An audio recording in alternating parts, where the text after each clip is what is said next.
Polytechnic के सभी subject सबसे सरल और आसान भाषा में पढ़ने के लिए हमारे चैनल को सब्सक्राइब करें और साथ ही बेल आइकन को भी ऑन करें ताकि आपको सारे अपडेट मिलते रहें। तो नमस्ते दोस्तों, स्वागत है आप सभी लोगों का आपके अपने YouTube channel dream India polytechnic में। आप सभी लोगों का स्वागत है आज की ब्रह्मास्त्र सीरीज में। और पॉलीटेक्निक फोर्थ सेमेस्टर के जितने भी स्टूडेंट्स हैं उन सब के लिए जो कि हम पावर प्लांट की ब्रह्मास्त्र सीरीज जो कि लेकर के आ गए हैं, मोस्ट इम्पॉर्टेंट क्वेश्चन हम आपको बताएंगे।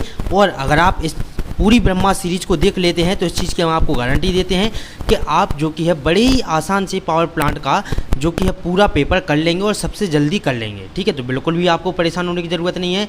Polytechnic first year, second year, third year के सभी आपको जो कि है एग्जाम के लिए ब्रह्मास्त्र सीरीज स्पेशल क्लास लगाई जाती है, जिसमें आपको वही क्वेश्चन जो कि पढ़ाए जाते हैं जो आपके 100% पेपर में आते ही हैं। तो आज के इस वीडियो लेक्चर में हम जानेंगे पावर प्लांट के मोस्ट इंपॉर्टेंट क्वेश्चन के बारे में। देखिए, सबसे पहले अगर हम मोस्ट इंपॉर्टेंट क्वेश्चन की बात करें तो पावर प्लांट के हमने आपको 20 मोस्ट इंपॉर्टेंट क्वेश्चन बता दिए हैं। ठीक, 20 क्वेश्चन में से आपके जो कि है आराम से क्वेश्चन में जो कि पूरे आए आएंगे। लेकिन आज की जो ब्रह्मास्त्र सीरीज है ये कुछ स्पेशल होने वाली है, क्योंकि आज की इस ब्रह्मास्त्र सीरीज में हम पूरी पावर प्लांट, जितना भी पूरा पावर प्लांट आपका सब्जेक्ट है, इसमें जितने भी आपके मोस्ट इम्पॉर्टेंट टॉपिक हैं उन सभी को सबसे आसान तरीके से समझने की कोशिश करेंगे।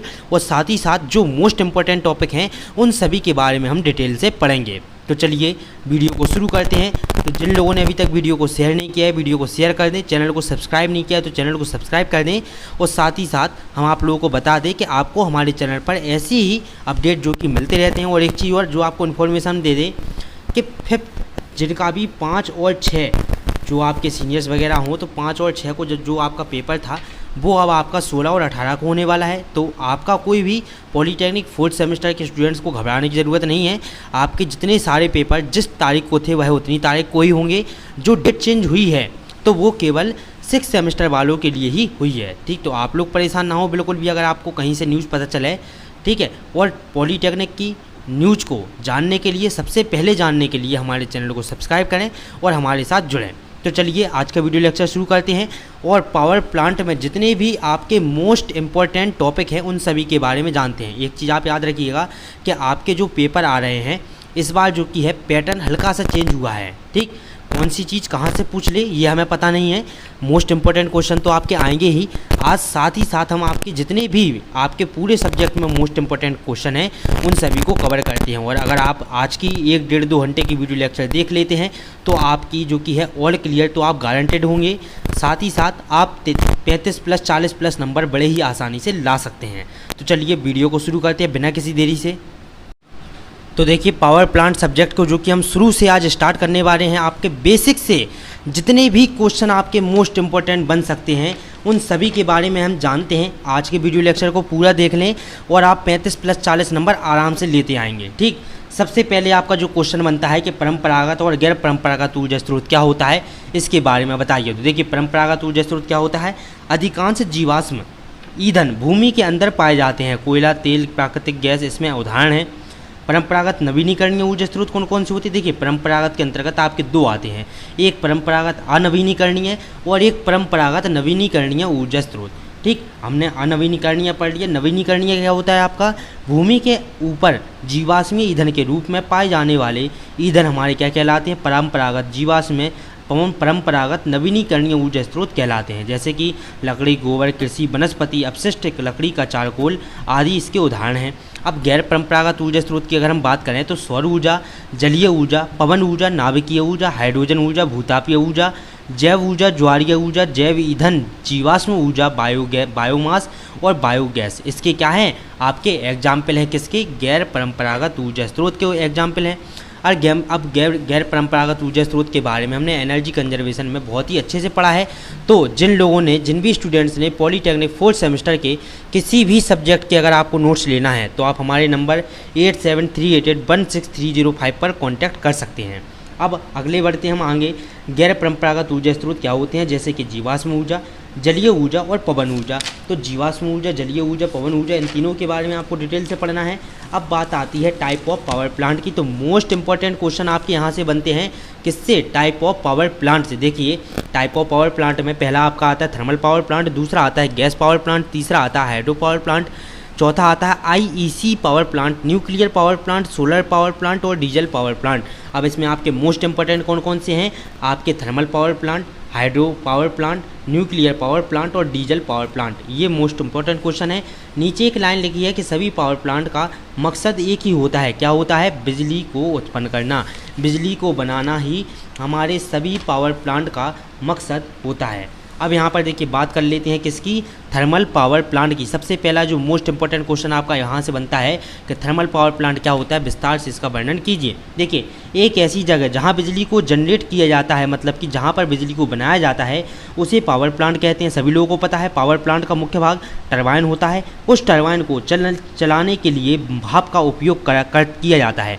यह भाप बनाने के लिए कोयला, गैस, वेस्ट आदि को जलाया जाता है। देखिए, किसी भी जो कि है आपकी जो भी पावर प्लांट है उसमें टरबाइन लगी होती है। उस टरबाइन को घुमाने के लिए थर्मल पावर प्लांट में हम क्या करते हैं, भाप का उपयोग करते हैं। ये भाप आपकी कहाँ से निकलेगी, कोयले जलाकर, गैस जलाकर, आपके वेस्ट आदि को जलाकर इसको निकाला जाता है और पानी को गर्म किया जाता है। इन सभी को जलाया जाता है और आपके पानी को गर्म किया जाता है। पानी से क्या निकलती है, वाष्प। गर्म पानी से भाप निकलती है और भाप हाई प्रेशर के साथ हाई टेम्परेचर की होती है। यही स्टीम टरबाइन को, यही स्टीम जो कि टरबाइन को क्या करती है, घुमाने का कार्य करती है। अब साधारण सा आपका जो कि ये देखिए आपका पूरा सा डायग्राम बना है। यहाँ पर देखिए आपका क्या लगा हुआ है, आपका पुलवराइजर, ठीक, ये है आपके हपलर, ठीक, टरबाइन लगी हुई है, अल्टरनेटर लगा हुआ है, फीड वाटर पंप लगा है, वाटर स्टोरेज लगा है, नीचे कंडेंसर है और कूलिंग टावर है। और यहाँ पर क्या है, RYV आपके तीनों तार हैं। ठीक है, तो बहुत ही आसान, बहुत ही सरल आपका डायग्राम है। इन सभी डायग्राम के जितने भी आपने पार्ट पढ़े हैं इन सभी के बारे में हम लिख देंगे।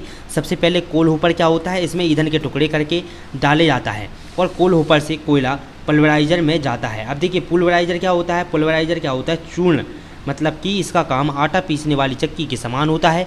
यह कोयले का पाउडर बनाने में मदद करता है, बना देता है, क्योंकि जितनी अच्छी तरह से कोयला जलेगा उतनी ही अच्छा आउटपुट हमको मिलेगा। फिर यह कोयला वेस्ट आपके कन्वेयर के द्वारा आपके किस में चला जाता है, बॉयलर की फर्नेस में पहुंच जाता है। अब अगला हमारा आता है क्या, डस्ट कलेक्टर।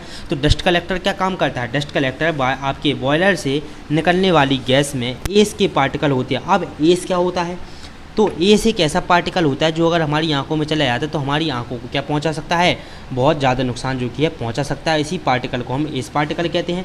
ठीक, एस के पार्टिकल होते हैं और पर्यावरण को ध्यान में रखते हुए ये जो कि पार्टिकल हम हवा में नहीं छोड़ते हैं, इससे वातावरण प्रदूषित हो जाता है। और डस्ट कलेक्टर डस्ट को जो कि कलेक्ट करने का काम करता है और सिर्फ गैस ही चिमनी के बाहर निकलने देता है। जो डस्ट कलेक्टर हमारे चिमनी में लगा होता है, यह धूल मिट्टी डस्ट को जो कि क्या कर लेता है, कलेक्ट कर लेता है और हमारी जो गैस है उसको आगे निकालने देता है चिमनी से। अब चिमनी क्या होती है, तो देखिए पावर प्लांट का सबसे ऊंचा हिस्सा क्या होती है, चिमनी होती है। ठीक, 60 मीटर से 100 मीटर तक की इसकी ऊंचाई होती है और इस चिमनी में गर्म गैस तथा जो कि है धुआं वातावरण से में निकाला जाता है। आपकी चिमनी से सभी लोगों को पता है गर्म गैस और जो आपकी बेकार गैसें हैं उनको क्या निकाला जाता है, बाहर निकाला जाता है। अब बॉयलर क्या होता है, यह थर्मल पावर प्लांट का सबसे महत्वपूर्ण भाग होता है। बॉयलर में फर्नेस होती है, उसमें कोयला डाला जाता है, आग लगाकर इस कोयले को जलाया जाता है और बॉयलर के अंदर का तापमान करीब 600 डिग्री सेल्सियस होता है। बॉयलर के ऊपर के हिस्से में पानी को भरा जाता है। पानी की बहुत सारी लाइन होती है, तापमान के कारण पानी गर्म होता है और उसमें से भाप निकलने लगती है। तो पूरी प्रोसेस बिल्कुल आसान तरीके से लिखा हुआ है। अगर आपको समझ में नहीं आ रहा है जो कि है तो वीडियो को पीछे कर लें और एक बार फिर से जो कि इसका रिवीजन कर सकते हैं। अब अगला हमारा आता है क्या, स्टीम टरबाइन। मेन पार्ट आपका जो है बॉयलर से निकलने वाली स्टीम सुपर हीटर में जाती है। ये स्टीम हाई प्रेशर और हाई टेम्परेचर के साथ टरबाइन को प्रवाहित करती हैं। टरबाइन के अंदर ब्लेड लगे होते हैं। इसकी संरचना इस प्रकार की जाती है कि स्टीम का सीधा संपर्क ब्लेड पर हो। इसमें प्रेशर और तापमान की शक्ति को यांत्रिक शक्ति में परिवर्तित कर दिया जाता है। जो कि टरबाइन के साथ अल्टरनेटर का रोटर लगा होता है। ठीक, टरबाइन के साथ क्या लगा होता है, अल्टरनेटर का रोटर लगा होता है, इसलिए टरबाइन के साथ जो कि है रोटर भी घूमने लग जाता है। अब अगला हमारा आता है 7वां पार्ट इसमें, अल्टरनेटर। तो अल्टरनेटर क्या है, यह फैराडे के इलेक्ट्रोमैग्नेटिक इंडक्शन के आधार पर कार्य करता है। बिजली को तैयार करने का कार्य करता है। रोटर घूमता है और रोटेटिंग मैग्नेटिक फ्लक्स उत्पन्न होता है। स्टेटर के वाइंडिंग द्वारा कट होता है। ठीक, स्टेटर के वाइंडिंग द्वारा क्या होता है, कट होता है और EMF उत्पन्न होता है जो हमें बिजली के रूप में अल्टरनेटर के टर्मिनल बॉक्स पर मिलता है। देखिए अल्टरनेटर से निकली बिजली ट्रांसफार्मर में जाती है और ट्रांसफार्मर से डिस्ट्रीब्यूशन लाइन में जो कि है सहारे हमारे घर तक पहुंचती है। तो देखिए बहुत ही इजी लैंग्वेज में लिखा हुआ है, अगर आप लोग चाहें तो एक बार पढ़कर भी इसको याद कर सकते हैं। फीड वाटर पंप क्या है? इसमें पानी की अशुद्धियों को दूर करने के लिए तथा शुद्ध पानी को फीड वाटर पंप के द्वारा बॉयलर में पहुंचाया जाता है। इसमें जो कि है स्टैंड बाय पंप भी लगा होता है। अब इसमें के बाद हमारा 9वां पॉइंट है क्या? कंडेंसर। देखिए एक बात आप ध्यान रखें, अगर आपका थर्मल पावर प्लांट आ जाता है और अगर आप 9 या 10 स्टेप इसके इतने लिख देते हैं, इतनी हेडिंग इसकी लिख देते हैं, तो 5 नंबर आपके यहीं पर कंफर्म हो गए। ठीक है। कंडेंसर क्या है? कंडेंसर का काम स्टीम को कंडेंस करना होता है। सुपर हीटर का काम क्या होता है? बॉयलर से निकली स्टीम सुपर हीटर में जाती है और सुपर हीटर में स्टीम को और ज़्यादा गर्म किया जाता है। इससे पावर प्लांट की दक्षता जो कि है बढ़ जाती है, इससे पावर प्लांट की कार्य करने की क्षमता जो कि क्या हो जाती है? बढ़ जाती है। अब अगला इसके बाद हमारा आता है क्या? Hydro power plant. तो हाइड्रो पावर प्लांट क्या होता है, इसके बारे में अच्छे से जानिएगा और इसकी वर्किंग को कृपया करके बहुत ही अच्छे से समझना है हमको। ठीक है, तभी आपको जो कि अच्छे से समझ में आएगी। हाइड्रो पावर प्लांट क्या होता है? इसमें बांध के माध्यम से जल को ऊंचाई से भंडारित करके तथा उसे नियंत्रित रूप से टरबाइन से गुजारा जाता है और जल विद्युत पैदा की जाती है। मतलब इसको साधारण सी भाषा में हम जो कि अगर समझने का प्रयास करें, आपका साधारण से कहा है, हाइड्रो पावर प्लांट में सबसे पहले हम क्या करते हैं? एक डैम का निर्माण करते हैं। गलत हो गया ये। ठीक, सबसे पहले क्या करा हमने? एक डैम का निर्माण करा। ठीक, इसका क्या है? डैम का निर्माण करा। यहाँ पर हमने क्या करा? इसके इस साइड हमने पानी को भर दिया। यहाँ पर हमारा एक कंट्रोलिंग गेट है और यहाँ से हमारा जो कि पाइप निकल करके आपकी टरबाइन के साथ जुड़ा हुआ है और टरबाइन से जो पानी वापस निकल जाता है। टरबाइन में यहाँ पर क्या लगा होता है? आपकी यहाँ पर जो कि ये ब्लेड लगे होते हैं घूमने वाले। ठीक, और ये क्या लगा होता है? रोटर होता है। ये क्या है? आपका जनरेटर या अल्टरनेटर हम कह लें।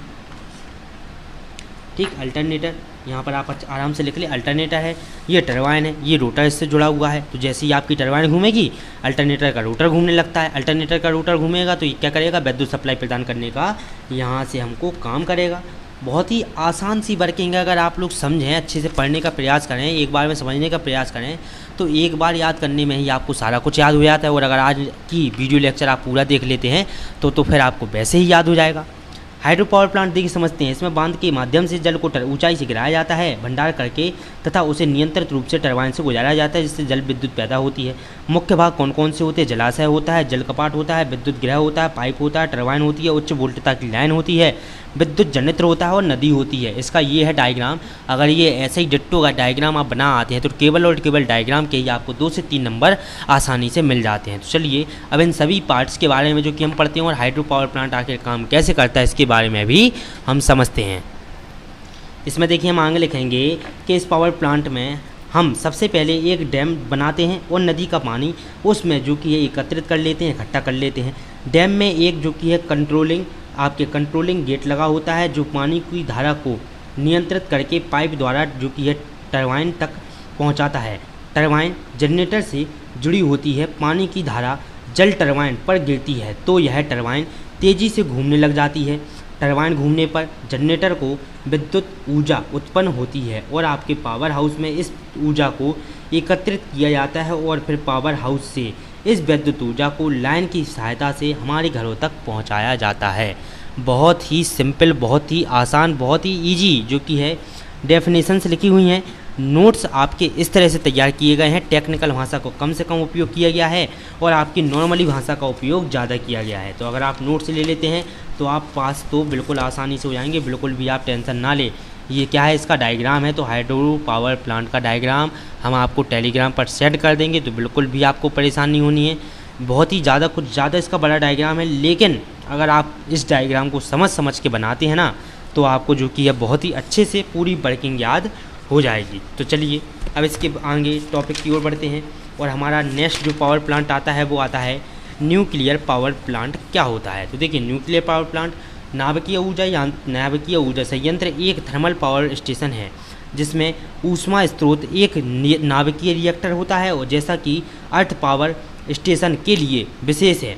ऊष्मा का उपयोग भाप उत्पन्न करने के लिए किया जाता है, जो एक जनरेटर से जुड़ा स्टीम टरबाइन चलाती है जो कि है बिजली पैदा करती है।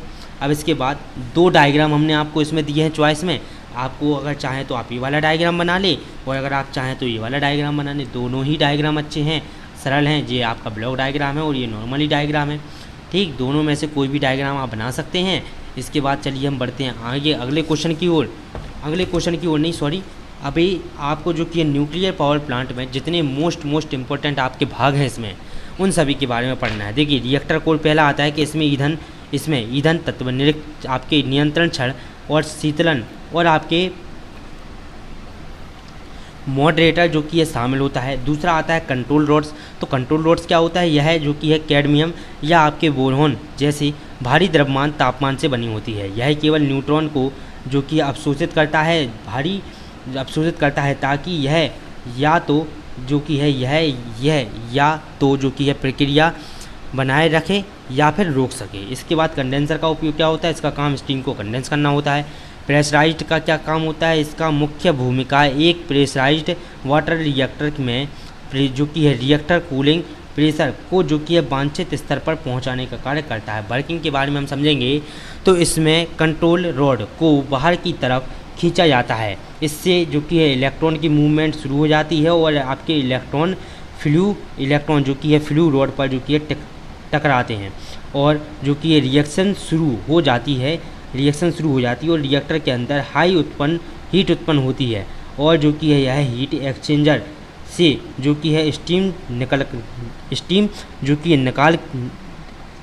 निकलती है और जो कि टरबाइन को मूव कराती है। सीधी सी बात है, हमारे जितने भी पावर प्लांट हैं इन सभी में हमारा मेन मोटिव जो है वो बिजली को पैदा करना है और दूसरी चीज़ हमें टरबाइन को कहीं ना कहीं किसी न किसी तरीके से घुमा रहे हैं और अपनी विद्युत ऊर्जा को प्राप्त कर रहे हैं, ठीक। अब इसके बाद हम आगे बढ़ते हैं तो अगला हमारा आता है गैस टरबाइन पावर प्लांट। तो gas turbine power plant most important नहीं है, इसलिए हम गैस टरबाइन पावर प्लांट को आपके टेलीग्राम पर सेंड कर देंगे, तो आप वहाँ से जाकर इसको पढ़ लेना, ठीक है। तो बिल्कुल भी आपको परेशान होने की आवश्यकता नहीं है। पेपर जो ब्रह्मा सीरीज आपकी बन रही है इसी में से आपका पेपर आ जाएगा। अब देखिए, इसके बाद आपका मोस्ट इंपॉर्टेंट क्वेश्चन यहाँ से बनता है कि सभी पावर प्लांट के बीच अंतर। देखिए 1 2 3 4 पावर प्लांट लिखे हैं, इन 4 में से किसी 2 पावर प्लांट के बीच अंतर आपका जरूर से आएगा। और एक चीज़ और है, अगर आप इस पूरी टेबल को याद कर लेते हैं तो आपको सभी पावर प्लांट जो कि अच्छे से याद हो जाएंगे और काफ़ी ज़्यादा आसानी आपको मिल जाएगी। देखिए, सबसे पहले जानते हैं स्थान, मतलब कि कहाँ पर कौन कौन से पावर प्लांट किन किन स्थानों पर लगाए जा सकते हैं। तो देखिए, पहला होता है हमारा थर्मल पावर प्लांट, यह है जहाँ पर कोयला एवं पानी उपलब्ध होता है वहाँ पर हम इसको लगा सकते हैं। दूसरा है हाइड्रो पावर प्लांट, ठीक है, जहाँ ऊंचाई पर पर्याप्त जल उपलब्ध हो वहाँ पर हम हाइड्रो पावर प्लांट को लगाएंगे। जहाँ पर जनसंख्या कम हो वहाँ पर हम न्यूक्लियर पावर प्लांट को लगाएंगे। और इसे कहीं पर भी लगा सकते हैं। डीजल पावर प्लांट होता है, इसका यूज हम कहीं पर भी कर सकते हैं। डीजल पावर प्लांट हमारा एक तरह है, डीजल पावर प्लांट को हम क्या कहते हैं, आसान भाषा में जनरेटर कह सकते हैं, ठीक। तो जनरेटर को तुम कहीं पर भी लगा सकते हैं। पूंजीगत लागत क्या है, इसमें सबसे कम आती है, अधिक उच्च तथा आपके बहुत ज़्यादा इसमें कम आती है, ठीक। परिचालन लागत मतलब कि चालू करने में कितना पैसा व्यय होता है, तो कम, लगभग शून्य, बहुत कम और ज़्यादा, ठीक। आप अच्छे से इसको याद कर लेना पूरी टेबल। इस पूरी टेबल की फोटो हम आपको टेलीग्राम पर भेज देंगे। ईंधन परिवहन लागत बहुत ज़्यादा, शून्य, बहुत आपका शून्य और आपके क्या लगभग शून्य, और यहाँ पर क्या है, अधिक। इसी तरह से आपके पूरे इसकी दक्षता लिखी हुई है कि थर्मल पावर प्लांट की जो कि 30 से 40%, हाइड्रो की 60 से 70, न्यूक्लियर की 50 से 55 और डीजल की 40 से 50% जो कि दक्षता होती है। सभी चीज़ें जो कि इसमें लिखी है, अगर आप इतनी चीज़ बना आते हैं तो आपको 5 नंबर पूरे क्वेश्चन के जो कि मिलने वाले हैं, तो बिल्कुल भी आपको परेशान होने की जरूरत नहीं है, ठीक। अब इसके बाद दूसरा लेसन हमारा यहाँ से स्टार्ट होता है। दूसरा लेसन हमारा स्टार्ट होता है क्या, थर्मल स्टेशन। आपका तापीय केंद्र क्या होता है, ऊर्जा की इकाई, यूनिट ऑफ एनर्जी, ऊर्जा को जूल, न्यूटन, मीटर, आपके अश्व शक्ति, हॉर्स पावर, किलोग्राम, मीटर आदि जो कि है आपकी यांत्रिक इकाइयों से व्यक्त किया जाता है, जबकि विद्युत ऊर्जा को व्यक्त करने के लिए किलोवाट घंटा का प्रयोग किया जाता है। तो बेसिक सी चीजें हैं, ये सभी लोगों को जो कि पता होगी, ठीक। इसके बाद देखिए अगला जो हमारा आता है thermodynamic cycle. Most important question आपका यहाँ से बन सकता है थर्मोडायनामिक साइकिल से, तो इसको हम पढ़ते हैं। तो पावर प्लांट की सहायता से जब ईंधन दहन के फलस्वरूप प्राप्त ऊष्मा ऊर्जा को किसी कार्यकारी द्रव माध्यम से पहली यांत्रिक ऊर्जा में बदलते हैं और फिर इस ऊर्जा को जनरेटर द्वारा विद्युत ऊर्जा में बदलते हैं। यह प्रक्रम लगातार रिपीट होता रहता है, मतलब कि लगातार चलता रहता है। इस प्रकार ऊष्मा तथा कार्य चक्रीय क्रम में होता है। इसी क्रम को जो कि है ऊष्मागतिकी चक्र थर्मोडायनामिक साइकिल कहते हैं। अब थर्मोडायनामिक साइकिल कितने प्रकार की होती है, एक आपसे जो कि पूछ सकता है कोई भी, थर्मोडायनामिक साइकिल 4 प्रकार की होती है। पहली होती है स्थिर आयतन प्रक्रम, दूसरा होता है आपका स्थिर दाब प्रक्रम, तीसरा होता है समतापीय प्रक्रम और चौथा होता है रुद्धोष्म प्रक्रम। सबसे पहले हम जानते हैं आपका स्थिर दाब प्रक्रम के बारे में। तो देखिए, ये अगर आप सब लोग डिटेल से पढ़ेंगे तो काफी ज्यादा टाइम लगेगा। हम इसकी फोटो आपको टेलीग्राम पर भेज देंगे, तो आप वहां से जाकर पढ़ लेना। अब मोस्ट इंपोर्टेंट क्वेश्चन आपका यहाँ से बनता है कि थर्मोडायनामिक साइकिल का वर्गीकरण कीजिए, क्लासिफिकेशन ऑफ थर्मोडायनामिक साइकिल। एक क्वेश्चन आपका इन किन्हीं आपकी जो वाष्प शक्ति चक्र है इसमें से एक आपका 100% बनेगा। या तो आपसे पूछ लेगा वाष्प शक्ति चक्र क्या है, इसके बारे में विस्तार से बताइए। ऊष्मागतिकी चक्रों का वर्गीकरण, पहला होता है वाष्प शक्ति चक्र, दूसरा होता है गैस शक्ति चक्र। वाष्प शक्ति चक्र के बारे में जानते हैं तो इसमें पहला आता है रैकिंग चक्र, पुनः तापक चक्र, पुनर्योजन चक्र, आपका पुनः तापक पुनर्योजी चक्र और द्विवाष्पीय चक्र और आपका टॉपिंग चक्र। तो ये सभी हम आपको जो कि है ज्यादा मेहनत ना करनी पड़े, इसलिए हम आपको इन्हीं सभी की फोटो आपको टेलीग्राम पर सेंड कर देंगे, तो आप वहां से जाकर के इनको बहुत ही अच्छे से इनको पढ़ लेना। अब मोस्ट इंपोर्टेंट क्वेश्चन आपका यहाँ से भी एक बन सकता है कि एलिमेंट ऑफ थर्मोडायनामिक साइकिल, मतलब कि आपका थर्मल पावर प्लांट में कौन कौन से उपकरण होते हैं। तो पहला आता है भाप आपका जनित्र, आपके बॉयलर। तो मोस्ट इंपोर्टेंट जो आपका क्वेश्चन बन सकता है वो बॉयलर से बन सकता है। आपसे पूछ सकता है कि बॉयलर क्या होता है और है कितने प्रकार के होते हैं, और बॉयलर की वर्किंग। देखिए, बॉयलर वह युक्ति है जिससे ईंधन दहन के फलस्वरूप उपजी ऊष्मा जल को आंतरिक कर जो कि है उच्च तापमान तथा दाब पर भाप उपजाई जाती है। इस बॉयलर में सामान्यतः ताप 27 डिग्री सेल्सियस तक, सामान्य दाब 1 किलोग्राम प्रति सेंटीमीटर माना जाता है। वर्किंग ऑफ बॉयलर क्या है, बॉयलर विभिन्न गुण स्तर की भाप को आवश्यकता के अनुसार सप्लाई कर सकते हैं। किसी भी औद्योगिक धंधे में या किसी भी प्लांट में इसका यूज कर सकते हैं या इसका यूज हम करते हैं। अब पार्ट ऑफ बॉयलर आपका यहाँ से आता है कि पार्ट ऑफ बॉयलर के कौन कौन से पार्ट होते हैं, तो इसके बारे में भी आपको जो कि है पढ़ना है। अब एक और जो कि है मोस्ट इंपोर्टेंट खबर और खुशखबरी जो कि हम आपके लिए लेकर के आ गए हैं, पावर प्लांट इंजीनियर की आपको आज टेलीग्राम पर जो कि है क्या एकदम फ्री ऑफ कॉस्ट पीडीएफ दी जाएगी। ठीक, फ्री ऑफ कॉस्ट जो पीडीएफ आपकी 49 रुपए में थी पावर प्लांट की, केवल पावर प्लांट की पीडीएफ आपको एकदम फ्री में अपलोड कर दी जा रही है। ठीक, टेलीग्राम पर, तो आप वहां से जाकर के इन सभी टॉपिक को देख लेना। अब हम और आसान और अच्छे जो कि आपके टॉपिक हैं उनको एक्सप्लेन कर देते हैं। अब क्लासिफिकेशन ऑफ बॉयलर की बात करें तो आपसे पूछ सकता है कि कोकरन बॉयलर क्या होता है, इसके बारे में बताइए। तो देखिए, यह एक कम क्षमता वाला सबसे अच्छा बॉयलर होता है। इसकी स्टीम को उत्पन्न करने की क्षमता कितनी होती है, 100 से 3000 किलोग्राम प्रति हावर होती है। इसका अधिकतम दाब प्रेशर 17.5 बार होता है, इसलिए यह लो प्रेशर बॉयलर के अंतर्गत आता है। यह बॉयलर आपके मल्टी ट्यूबुलर बॉयलर और आपके ऊर्ध्वाधर बॉयलर, स्टेशनरी बॉयलर आदि प्रकार के बॉयलर होते हैं। अब देखिए, इसका ये है डायग्राम, कोकरन बॉयलर का जो डायग्राम है, इस तरह से जो कि कोकरन बॉयलर का डायग्राम आपको बनाना है। ठीक, इसके बाद हम कोकरन बॉयलर इसके वर्किंग और कंस्ट्रक्शन में लिखेंगे कि कोकरन बॉयलर का मुख्य कोष जो कि है ड्रम, मुख्य कोष जो कि ड्रम होता है बेलनाकार होता है। ऊपरी सिरे में स्टीम के एकत्रित होने की स्थान होता है। आपके देखिए ऊर्ध्व गोलाकार होता है। ठीक, और आपका ड्रम के निचले हिस्से में आपके ऊर्ध्व गोलाकार भट्टी होती है। इसमें 2 छिद्र होते हैं, एक ओर प्रेशर जो कि है फायर होल तथा दूसरा ओर एक आपकी धूम्र नलिका मतलब कि स्मोक ट्यूब होती है। इस छोटे स्मोक ट्यूब के दहन कक्ष जुड़ा होता है और आपके बॉयलर ड्रम के मध्य बहुत सी स्टीम ट्यूब होती है। आपकी देखिए ये स्टीम ट्यूब लगी हुई है। तो जो डायग्राम में लिखा है, जो डायग्राम में लगा है, वही सेम प्रोसेस आपको जो कि है कंस्ट्रक्शन वर्किंग में लिख देनी है। बहुत ही आसान है। आपसे अगला पूछ सकता है लेमोंट बॉयलर क्या होता है। तो लेमोंट बॉयलर एक उच्च दबाव आपके सर्कुलेशन वाटर ट्यूब बॉयलर अंतर्गत जो कि है ज्वलन बॉयलर होता है। बॉयलर के छोटे व्यास की नलियों के भीतर पानी को जो कि है प्रसारित किया जाता है, पानी को बहाया जाता है। बहाने के लिए एक बाहरी पाइप का उपयोग किया जाता है। उच्च भाप उत्पन्न करने की क्षमता प्रति घंटा लगभग 50 टन होती है। ठीक, तो ये है आपका लेमोंट बॉयलर। हम आपको टेलीग्राम पर अबहाल जो की है पीडीएफ को सेंड कर देंगे, तो आप वहां से जाकर के इन सभी टॉपिक को अच्छे से पढ़ लेना प्लीज। ठीक है। तो इसके बाद देखिए अब अगला क्वेश्चन आपका आता है क्या, फ्यूल हैंडलिंग एंड स्टोरेज। तो देखिए हमने इसको क्या करा है, आपके पार्ट वाइज समझा दिया है। सबसे पहले ईंधन को हम प्राप्त करते हैं, उसके बाद उतारना करते हैं, ईंधन को उतारते हैं, स्थानांतरण उसका ट्रांसफर करते हैं, भंडारण उसको स्टोर करते हैं, प्लांट के अंदर धुलाई करते हैं, मतलब कि प्लांट के अंदर उसका उपयोग करते हैं, मापन और तोलना, मतलब कि मापन और उसको तोलते हैं और उसके बाद भट्टी में जलाते हैं। ये आपका होता है fuel handling and storage system. ठीक, अब हमने जो कि ये फ्यूल को क्या क्या, fuel handling, fuel storage, fuel handling system, transportation, आपका फ्यूल अनलोडिंग। इसके बाद आपका देखिए आया है क्या, अगला हमारा मोस्ट इंपोर्टेंट तीसरा लेसन यहाँ से स्टार्ट हो गया है। देखिए हाइड्रो इलेक्ट्रिक पावर प्लांट से आपके दो मोस्ट इंपोर्टेंट क्वेश्चन बनते हैं। पहला बनता है कि हाइड्रो इलेक्ट्रिक पावर प्लांट क्या होता है, इसके बारे में विस्तार से बताइए। और दूसरा बनता है जल विज्ञान क्या होता है। देखिए जल विज्ञान के अंतर्गत वर्षा, रेनफॉल तथा अपवाह, रन ऑफ का अध्ययन किया जाता है। जब जल ऊर्जा का उपयोग बहुउद्देशीय परियोजनाओं के लिए होता है, जिसका मुख्य उद्देश्य नौकायान, बाढ़ नियंत्रण तथा विद्युत शक्ति उपजाना होता है।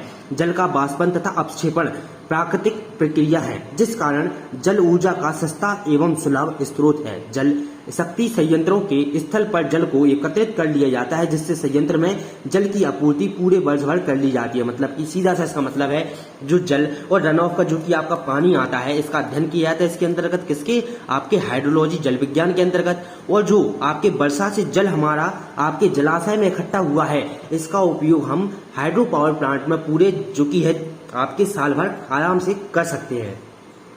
अब अगर आप चाहें तो जल विज्ञान की पूरी प्रोसेस इसमें लिख सकते हैं। सबसे पहले सूर्य की रोशनी हमारी जो कि तालाब पर या समुद्र पर पड़ती है, इससे हमारे क्या आपकी भाप निकलती है और हमारे बादल बनते हैं। यही बादल जो कि है हमारे बरसते हैं। कुछ बादल आपके, कुछ पानी आपके बारिश का पानी जमीन पर गिरता है और कुछ पानी आपका सीधा कहाँ पर जाता है, आपके तालाब वगैरह में जाता है। तो जो जमीन पर पानी गिरा है वो आपका धीरे धीरे धीरे धीरे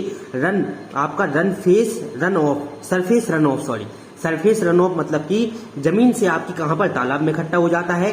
इसी तालाब में इकट्ठे हुए पानी का उपयोग जो कि हम साल भर हाइड्रोलॉजी में करते हैं, हाइड्रो पावर प्लांट में करते हैं। अब हाइड्रोग्राफ के बारे में आपको पढ़ना है थोड़ा सा आप हाइड्रोग्राफ के बारे में पढ़ के जाए, आपसे पूछ सकता है। अब इसके बाद हाइड्रो पावर प्लांट आपका मोस्ट इंपोर्टेंट क्वेश्चन जो कि यहाँ से बनता है, तो हाइड्रो पावर प्लांट क्या होता है इसके बारे में हमने आपको बता ही दिया है। ठीक, एक जो कि आपका जल होता है। ठीक, आपके जल को सबसे पहले हम क्या करते हैं, बांध पर इकट्ठा करते हैं डैम बनाकर। ठीक, उस जल को हम एक पाइप की सहायता से निकालते हैं और आपके जो कि कहाँ पर, टरबाइन पर गिराते हैं। आपकी टरबाइन को हम घुमाते हैं, टरबाइन से आपका जनरेटर जुड़ा होता है, जनरेटर का रोटर जुड़ा होता है और जनरेटर जैसे ही जो कि घूमने लगता है हमारी विद्युत ऊर्जा बनने लगती है। अब डैम के बारे में अगर हम बात करें कि डैम, बांध क्या होता है, तो बांध अवरोध है जो जल को बहने से रोकता है। मतलब कि अगर हम बहुत सारे पानी को इकट्ठा कर लेते हैं, कहीं एक जगह रोक लेते हैं, तो उस रोकने का काम कौन करता है, डैम करता है। ठीक, एक जलाशय बनाने में मदद करता है। इससे बाढ़ आने से भी रुकती है। जमा किए गए पानी को सिंचाई, जल विद्युत, पेयजल की आपूर्ति आदि में जो कि सहायता मिलती है। बांध की संरचना विभिन्न आकार एवं विभिन्न प्रकार के पदार्थों के द्वारा किया जाता है। बांध के निर्माण में निम्न गुण आवश्यक होते हैं। पहला होता है जलरोधी, दूसरा होता है आपके सरल संरचना, तीसरा होता है मितव्ययी, निम्न अनुरक्षण लागत और आपके स्थायित्व। ठीक, बांध की निम्नवत भागों में बांटा जाता है। पहला होता है मैसरी बांध, दूसरा होता है अर्थ फिल डैम और तीसरा होता है रॉक फिल डैम। ठीक, तो आपके मैसरी बांध के अंतर्गत आते हैं ये सभी बांध और अर्थ फिल डैम के अंतर्गत आते हैं आपके एक बांध। ठीक, आपके कौन, रॉक फिल डैम। तो बहुत ही इजी है, एक बार आप अगर इनको पढ़ लेते हैं, इन दोनों डैम को आप पढ़ के जाइएगा, बहुत ही इजी है। ठीक, आपको केवल एक बार इनको पढ़ना है, आपको बड़ी आसानी से याद यह हो जाएंगे। अब कपलान टरबाइन की अगर हम बात करें, तो कपलान टरबाइन अगर आपसे पूछ ले तो आप कपलान टरबाइन में क्या लिखेंगे कि यह टरबाइन जल शाफ्ट के समांतर तथा निम्न शीर्ष पर कार्य करती है और जल की आवश्यकता इस टरबाइन में अधिक होती है। कपलान टरबाइन में गाइड वे मतलब कि गाइड वेन आपके जो कि है ड्राफ्ट ट्यूब तथा आपके रनर आदि की आवश्यकता होती है। इसमें बेंड्स की संख्या 3 से 9 होती है। मतलब कि इसमें जो ब्लेड लगे होते हैं उनकी संख्या कितनी होती है, 3 से 9 होती है। यह टरबाइन 4 मीटर से 24 मीटर तक जल शीर्ष पर कार्य कर सकती है। इसकी दक्षता 89% होती है। सिंपल सा इस तरह से आप डायग्राम बना देंगे। ये आपका पाइप है, ये आपकी क्या शाफ्ट लगी हुई है, आपकी ब्लेड लगी हुई है, आपका जो कि रनर शाफ्ट। ठीक, इसी तरह से आसान सा इसका डायग्राम है। आपके अगर पूछ ले कि पेल्टन टरबाइन क्या होती है, पेल्टन व्हेल क्या होता है, पेल्टन पहिया क्या होता है, इसका उपयोग ऐसे स्थानों पर किया जाता है जहां पर जल की मात्रा उच्च शीर्ष पर होती है। पेल्टन पहिया अक्षीय प्रवाह आवेग एक्सियल फ्लो टरबाइन होती है। पेल्टन जो कि है पहिया नोजल के माध्यम से पानी का प्रवेश उच्च गति पर होता है। पानी का जेट बकेट के मध्य भागों में जो कि है टकराती है और आपके बकेट पर जेट के टकराने के कारण जेट में जो कि है संवेग के परिवर्तन आ जाता है। इस तरह से आप इसका डायग्राम बनाएंगे। यहाँ से हमने क्या किया, पानी को फ्लो किया, यह आपका पूरा पहिया लगा हुआ है, यहाँ पर क्या ब्लेड लगे हुए हैं, ये नोजल की सहायता से हम प्लेटों पर पानी मार रहे हैं और आपकी टरबाइन इस तरह से घूमने का कार्य कर रही है। रनर पहिया है, रोटर है, बकेट है और आपके नोजल लगा हुआ है आपके टैंक रेस में जो कि विसर्जन, सारा कुछ प्रोसेस यहाँ पर लिखा है। अगर आप डायग्राम को समझ लेते हैं तो बहुत ही आसान से आप जो कि पूरे प्रोसेस को समझ सकते हैं। अब जो कि है इसके वर्गीकरण, अगर आपके मुख्य भाग कौन कौन से होते हैं पूछ लिया जाए तो इसके बारे में भी हमको लिख देना है। नोजल होते हैं, केसिंग होती है, इसके बाद होता है आपका जेट होता है, रनर होता है, इसमें क्या होते हैं, ये मुख्य भाग होते हैं। इसी तरह से आपको जो कि सभी के बारे में अच्छे से विस्तार से पढ़ना है। अब इसके बाद आपका जो कि तीसरा लेसन पूरा कंप्लीट हो चुका है। चौथा, पांचवा और छठवां लेसन आपका बचा है। कौन कौन सी लेसन आपके बचे हैं हम आपको बता दें। आपका चौथा, पांचवा और छठवां लेसन आपके बचे हुए हैं, तो इनको आप पीडीएफ में से पढ़ करके जाइएगा। और छठवां लेसन और आपका पांचवा लेसन है जो ज्वार भाटा वगैरह के बारे में मैं आपको बताया है, इसके बारे में आपको डिटेल से पढ़ना है, ठीक है। और हम आपको इसके बारे में पढ़ा देते हैं। चलिए, तो चौथे, पांचवें और छठवें लेसन में जो जो इंपॉर्टेंट क्वेश्चन है उसके बारे में भी हम समझ लेते हैं ताकि आपको आज के पेपर में काफी ज्यादा आसानी मिले। तो देखिए, इसके बाद जो कि हमारा चौथा लेसन स्टार्ट होता है और चौथे लेसन में देखिए आप देख सकते हैं जो न्यूक्लियर पावर प्लांट हमारा लिखा हुआ है, न्यूक्लियर पावर प्लांट आपका क्या है, चौथा लेसन है। तो उसमें देखिए हम समझने का प्रयास करते हैं। यहाँ पर जो कि आपका लिखा हुआ है न्यूक्लियर रिएक्टर एलिमेंट, मतलब कि न्यूक्लियर रिएक्टर एलिमेंट से एक क्वेश्चन आपका बन सकता है और यहाँ पर आपसे पूछ सकता है कि न्यूक्लियर इलेक्ट्रिकल एलिमेंट क्या है, इसके बारे में बताइए। न्यूक्लियर रिएक्टर एलिमेंट क्या है, इसके बारे में बताइए। तो साफ साफ आपको चित्र में जो कि डायग्राम में दिख रहा होगा, यहाँ पर जो कि आपका 2 रिएक्टर लगा हुआ है, आपका क्या है, मंदक है, या आपका 2 हीट यहाँ से आपका निकल रहा है, क्या हीट निकल रही है, ये कंट्रोलिंग रॉड लगी है, ये कवच लगा हुआ है, या आपका परावर्तक लगा हुआ है। तो सबसे मेन आपको इम्पोर्टेंट चीज़ हम आपको बताएं तो आपको डायग्राम को समझना है। मेन अगर आप डायग्राम को समझ जाते हैं तो आप पूरे कॉन्सेप्ट को बड़ी आसान तरीके से क्या कर सकते हैं, लिख सकते हैं। तो आपको परेशान देखिए बिल्कुल भी नहीं होना है। हमारे चैनल की तरफ पूरी कोशिश की जाती है कि आप लोगों को सबसे अच्छे तरीके से समझा सकें और इस बार कुछ कारणवश की क्लास नहीं लग पाई है, लेकिन 5th सेमेस्टर की क्लास आपकी प्रॉपर रूप से जो कि है पर डे एक क्लास आपकी आएगी। और आप लोग जो कि है वीडियो को ज़्यादा से ज़्यादा शेयर करें ताकि हम लोग और अच्छी वीडियो भी आपके लिए लेकर के आ सकें। अब इसमें आगे लिखेंगे कि नाभिकीय रिएक्टर के निम्न अंग होते हैं। कौन कौन से अंग होते हैं? पहला होता है रिएक्टर कोर होता है, मॉडरेटर होता है, आपके कूलेंट होता है, ठीक। इसी तरह से जितने भी भाग इसके होते हैं नाभिकीय रिएक्टर के, इन सभी के बारे में हमको लिखना है। रिएक्टर कोर क्या होता है? इसमें ईंधन की विखंडनीय चयन प्रक्रिया संपन्न होती है और ऊष्मा ऊर्जा उत्पन्न होती है। आपके मॉडरेटर में क्या होता है?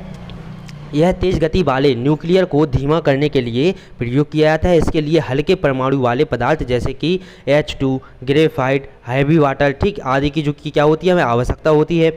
इसके बाद तीसरा है आपका इसका प्रयोग न्यूक्लियर, आपका जो रिफ्लेक्टर लगा हुआ है इसका प्रयोग न्यूट्रॉन को कोर से निकलने से रोकने के लिए किया जाता है। इसके लिए वह पदार्थ प्रयोग किया जाता है जो मॉडरेटर में किया जाता है। चौथा क्या है? कंट्रोल रॉड है। कंट्रोल रॉड का उपयोग जो कि कोर में उपजी ऊष्मा को नियंत्रण करने के लिए किया जाता है, ठीक। पांचवा आपका क्या आता है? पांचवा आपका आता है कूलेंट। कोर में उपजी ऊष्मा को हीट एक्सचेंजर में कार्यकारी पदार्थ को ऊष्मा आंतरिक या आपके हीट एक्सचेंज करती है। कूलेंट निम्न श्यानता, निम्न गलनांक और आपके अधिक घनत्व का होना चाहिए। इसके बाद आता है क्लासिफिकेशन ऑफ न्यूक्लियर रिएक्टर। तो इतना ये मोस्ट इंपॉर्टेंट नहीं है। अब अगले मोस्ट इंपॉर्टेंट टॉपिक की ओर हम अपने बढ़ते हैं। अगला आता है आपका न्यूक्लियर फ्यूल क्या होता है, इसके बारे में बताइए। तो देखिए, इसको तो केवल हमें पढ़ लेना है कि विखंडनीय पदार्थ में सबसे प्रमुख पदार्थ आपके प्लूटोनियम तथा यूरेनियम है।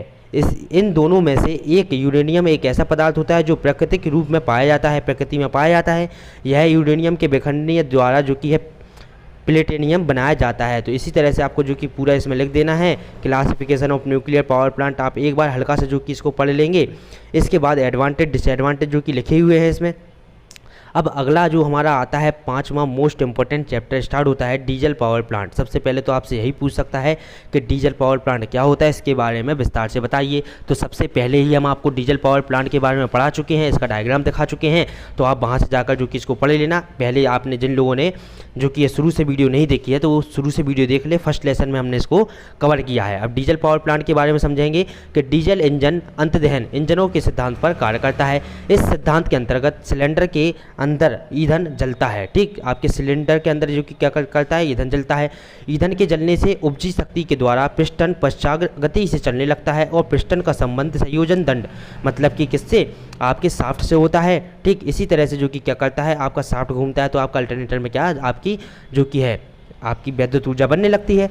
ठीक, संयोजन दंड की जो कि है क्रैंक शाफ्ट से जो कि होता है। इस इन इंजनों के प्रत्येक चक्र में आवेश चार्ज का चूषण ज्वलन जो कि ये संपीड़न तथा निकास जो कि प्रक्रम होता है। ठीक, ये आपका क्या डीजल इंजन। अब डीजल इंजन के एडवांटेज पढ़ लेते हैं। क्षमता सीमित होती है, ओवरलोड कैपेसिटी कम होती है। Disadvantage of diesel engine. ठीक, इसकी जो कि क्षमता सीमित होती है, ओवरलोड कैपेसिटी कम होती है, इसलिए यह की लागत अधिक होती है और यह मितव्ययी मतलब कि यह महंगे होते हैं। अब इसके बाद देखिए यहाँ से आपका इसके बाद जो अगला क्वेश्चन बन सकता है क्या, layout of diesel power plant. तो layout of diesel power plant के बारे में क्या लिखेंगे, layout of diesel power plant में सबसे पहले तो आपको इस तरह से डायग्राम बना देना है। यहाँ पर आपका स्टोरेज देखिए, स्टोर एंड आपके शॉप लगे हुए हैं, वॉशरूम लगा हुआ है, आपके स्विच बोर्ड है, ऑफिस है, हॉल है, यूनिट 1, यूनिट 2, यूनिट 3, यूनिट 4, आपके कंप्रेसर एयर बोल्ट लगे हुए हैं। यहाँ पर सभी चीज़ें जो कि एकदम साफ रूप से लिखी हैं। अब जो चीज़ें लिखी हैं उनके बारे में 2-2, 4-4 लाइन हमको लिख देनी है बस। ठीक, अब पेट्रोल इंजन और डीजल इंजन इन दोनों के बीच आपका अंतर पूछ सकता है। तो देखिए पहला है क्या, स्पार्क प्लग इज यूज्ड मतलब कि इसमें स्पार्क प्लग का यूज किया जाता है, इसमें इंजेक्टर का यूज किया जाता है। इसकी इफिशियंसी 25% होती है, डीजल इंजन की इफिशियंसी 40% होती है। लेस स्पेस आपके एक्यूपाइज होता है और इसमें कम जगह की आवश्यकता हो, उसमें ज़्यादा जगह की आवश्यकता होती है। इसकी रनिंग कॉस्ट कम होती है, इसकी रनिंग कॉस्ट जो कि है ज़्यादा होती है। लाइट एज वेट, इसका जो कि है वजन जो कि कम होता है, इसका वजन हैवी होता है। किसका, डीजल इंजन का वजन ज़्यादा होता है। इसमें फ्यूल के रूप में जो कि है पेट्रोल का यूज़ किया जाता है और डीजल इंजन के में फ्यूल के रूप में डीजल का उपयोग किया जाता है।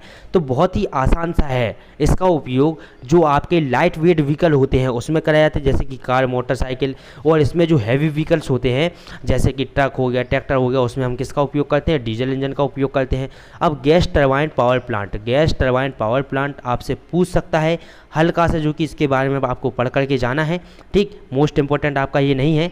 अब गैस टरबाइन पावर प्लांट में जो आपकी क्लोज साइकिल बनती है, क्लासिफिकेशन ऑफ गैस टरबाइन में आपकी जो क्लोज साइकिल गैस टरबाइन है, ठीक, ओपन साइकिल गैस टरबाइन है, तो इन दोनों के बारे में आप थोड़ा सा पढ़ लेना बस। ठीक, इसके बाद चलिए अगले आते हैं, सीधा हम अगले आपके लेसन नंबर अगले पर। तो कंबाइंड जो आपका पावर प्लांट आया है, इसमें देखिए सबसे पहले तो हम बात करते हैं कंबाइंड पावर प्लांट के बारे में, हमको पढ़ के जाना है हल्का सा।